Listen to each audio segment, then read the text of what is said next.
Así pues, hemos decidido favorecer la movilidad dentro de nuestro territorio, una movilidad limitada y sostenida, aunque altamente demandada.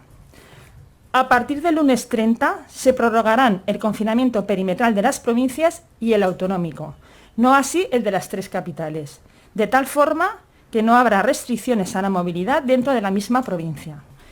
También es muy importante observar las consecuencias que la apertura de la movilidad en las ciudades, que iniciaremos el lunes 30,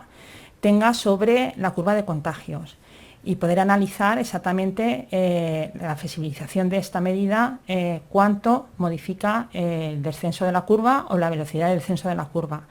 Si sustancialmente no se modifican las características y seguimos bajando, esto nos dará un horizonte más esperanzador para poder flexibilizar otras medidas en fechas próximas, probablemente antes de la Navidad, insisto. Si pasamos de una fase de alerta extrema o de riesgo extremo a una fase de riesgo alto o de riesgo medio, estableceríamos las medidas restrictivas del nivel correspondiente que tenemos en el decreto y con algunas particularidades, evidentemente tendrían incremento de los aforos, tanto en cultura como en hostelería,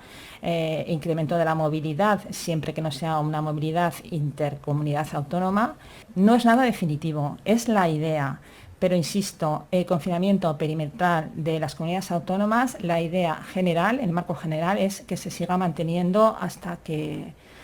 consigamos pues, una inmunización de la población a partir de enero con la vacuna.